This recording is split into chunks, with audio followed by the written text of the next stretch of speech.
लोकसभा चुनाव की सरगर्मियां तेज हो गई हैं। 2 चरणों का मतदान हो चुका है। प्रदेश में छठे चरण में जनता अपने मताधिकार का प्रयोग करेगी। ऐसे में प्रदेश में चुनावी पारा चढ़ा हुआ है। बीजेपी लगातार एक के बाद एक रैली कर रही है। मुख्यमंत्री नायब सैनी प्रचार प्रसार में कोई कोर कसर नहीं छोड़ना चाहते।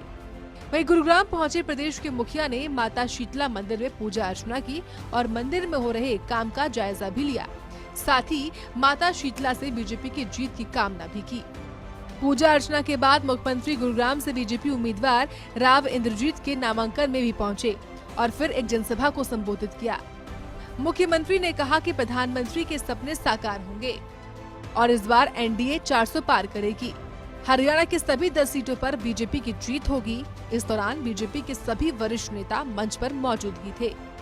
कि 2024 का चुनाव 4 जून को जब रिजल्ट आएगा, ये देश नरेंद्र मोदी जी को 400 पार सीटें दे करके तीसरी बार भाइयों प्रधानमंत्री बनाने का काम करेगा। भाइयों, हमने इन 10 वर्षों के अंदर देखा है, इन 10 वर्षों के अंदर इस भारत मां के लाल नरेंद्र मोदी ने भाइयों हमारे यहाँ पर द्वारका एक्सप्रेस वे जैसा रोड तो देने का काम किया है, परंतु मेरे इस क्षेत्र के अंदर भाइयों एम्स दे करके इस पूरे उत्तर भारत के अंदर भी भाइयों उनको लाभ मिले, दिक्कत न आए, उसके लिए भी राव साहब ने काम किया है। वहीं अपने संबोधन में मुख्यमंत्री नायब ने कांग्रेस और राहुल गांधी पर भी तीखा प्रहार किया। कहा कि राहुल गांधी वायनाड से अमेठी की तरफ भाग रहे हैं। कभी बीजेपी के विकास कार्यों से डरकर 2019 में वायनाड चले गए थे।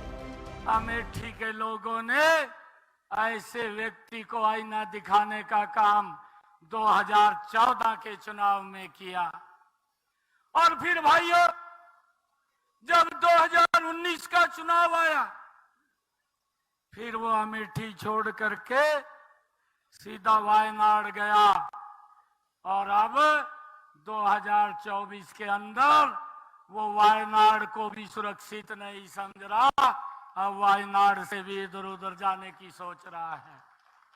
भाई ये नरेंद्र मोदी जी के कार्य हैं।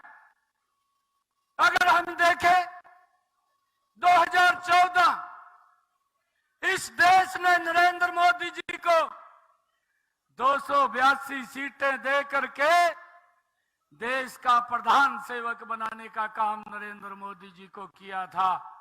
आप सबका मैं दिल से धन्यवाद करता हूं। देखना दिलचस्प होगा कि गुरुग्राम के संग्राम में जीत किसकी होती है। सबके अपने अपने दावे हैं, लेकिन जीत गुरुग्राम की जनता को सुनिश्चित करनी है कि एक बार फिर गुरुग्राम में खिलेगा कमल या पंजा करेगा कोई कमाल। गुरुग्राम से नीरज अंबावता की रिपोर्ट।